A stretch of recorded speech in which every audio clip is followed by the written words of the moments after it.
Hi all, അസ്സലാമു അലൈക്കും. നല്ല സോഫ്റ്റ് ആയിട്ടുള്ള ടേസ്റ്റി ബനാന കേക്കിൻ്റെ റെസിപ്പിയാണ് ഇന്ന് ഷെയർ ചെയ്യുന്നത്. നല്ല പഴുത്ത പഴം കൊണ്ടാണ് ഞാൻ ഇതിവിടെ ചെയ്തിട്ടുള്ളത്. ഓവണോ ബീറ്ററോ മിക്സിയോ ഒന്നും ഉപയോഗിക്കാതെ ചെയ്തെടുത്ത കേക്കാണ്. ഇതിലേക്കുള്ള ഡ്രൈ ഇൻഗ്രീഡിയൻസ് നോക്കാം. ഒരു കപ്പ് മൈദ എടുത്തിട്ടുണ്ട്, 250 ml. അത് നന്നായിട്ട് അരിപ്പയിലിട്ട് അടിച്ചെടുക്കുന്നുണ്ട്. പിന്നെ വേണ്ടത് 1 ടീസ്പൂൺ ബേക്കിംഗ് പൗഡർ, പിന്നെ ഒരു ചെറിയ സ്പൂൺ, ഒരു 1/4 ടീസ്പൂൺ ബേക്കിംഗ് സോഡ, ഒരു പിഞ്ച് ഉപ്പും ചേർത്ത് നന്നായിട്ട് മിക്സാക്കി മാറ്റി വെക്കാം.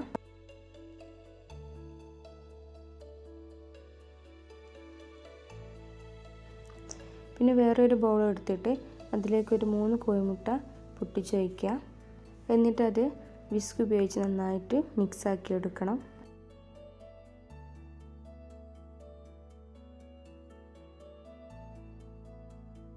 ഒരു 2 മിനിറ്റെങ്കിലും നന്നായിട്ട് മിക്സാക്കി എടുക്കുക. പിന്നെ ഇതിലേക്ക് പൊടിച്ച പഞ്ചസാര ചേർക്കണം. ഒരു 1/2 കപ്പ് പൊടിച്ച പഞ്ചസാര ചേർക്കുന്നുണ്ട്. കുറേശ്ശെ ഇട്ട് കൊടുത്തിട്ട് നന്നായിട്ട് മിക്സാക്കി എടുക്കുക.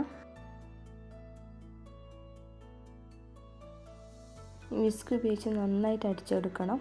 പിന്നെ വേണ്ടത് 150 ml പാൽ ചേർത്ത് കൊടുക്കുന്നുണ്ട്. പിന്നെ അതിലേക്ക് സൺഫ്ലവർ ഓയിൽ ഒരു 100 ml മതിയാകും. അതും ചേർത്തിട്ട് വീണ്ടും നന്നായിട്ട് മിക്സാക്കി എടുക്കുക. പിന്നെ പഴം ചെറിയ പീസുകളാക്കി മിക്സിയുടെ ജാറിലിട്ട് നന്നായിട്ട് അരച്ചെടുക്കുക. ഇവിടെ 2 നല്ല പഴുത്ത പഴമാണ് കേട്ടോ ഞാനിവിടെ എടുത്തിട്ടുള്ളത്. എന്നിട്ട് അത് ആ ബാറ്ററിലേക്ക് ചേർത്ത് കൊടുക്കുന്നുണ്ട്.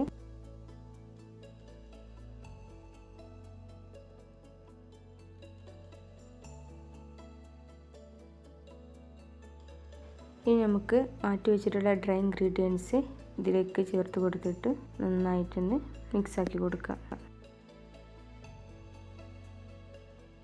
അങ്ങനെ നമ്മളെ ബാറ്റർ ഇവിടെ റെഡി ആയിട്ടുണ്ട്. ഇനി നമുക്കിത് ബേക്ക് ചെയ്തെടുക്കാം. അതിന് വേണ്ടിയിട്ട് ഒരു സോസ് പാൻ ഞാൻ സ്റ്റൗവിൽ വെച്ചിട്ട് അതിലേക്ക് 1 ടീസ്പൂൺ സൺഫ്ലവർ ഓയിൽ ഒഴിച്ച് കൊടുത്തിട്ട് എല്ലാ ഭാഗത്തും സ്പ്രെഡാക്കി എടുക്കണം. എന്നിട്ട് നമ്മൾ ബാറ്റർ അതിലേക്ക് ഒഴിച്ച് കൊടുക്കാം.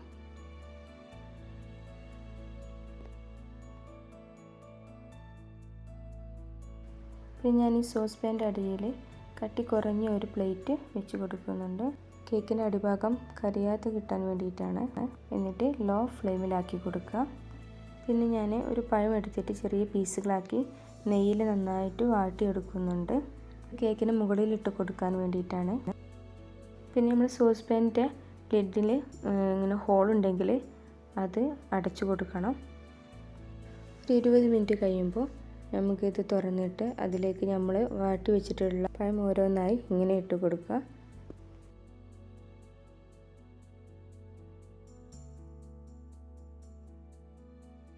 ഈ ഒരു പഴം ഇട്ട് കൊടുത്തതിന് ശേഷം കുറച്ച് കാഷ്യും അതുപോലെ വെച്ച് കൊടുക്കുക. എന്നിട്ട് വീണ്ടും അടച്ചു വെച്ച് ഒന്നും കൂടി ഒന്ന് കുക്കാക്കി എടുക്കണം. എന്നിട്ട് ഒരു 30-40 മിനിറ്റ് കഴിഞ്ഞതിന് ശേഷം ഒരു സ്ക്യൂർ വെച്ചിട്ട് അതിൻ്റെ സെൻറ്ററിലൊന്ന് കുത്തി നോക്കാം. ആ സ്ക്യൂറിൽ ഒട്ടി പിടിക്കുന്നില്ലെങ്കിൽ ബേക്കായി ഉണ്ടാകും. എന്നിട്ട് നമുക്കിത് ഫ്ലെയിം ഓഫ് ചെയ്ത് കൊടുക്കാം. അങ്ങനെ നമ്മുടെ ടേസ്റ്റി ആയിട്ടുള്ള നല്ല സോഫ്റ്റ് ആയിട്ടുള്ള ബനാന കേക്ക് റെഡി ആയിട്ടുണ്ട്. എല്ലാവരും മസ്റ്റായിട്ട് ട്രൈ ചെയ്യുക. ഫീഡ്ബാക്ക് അറിയിക്കാം.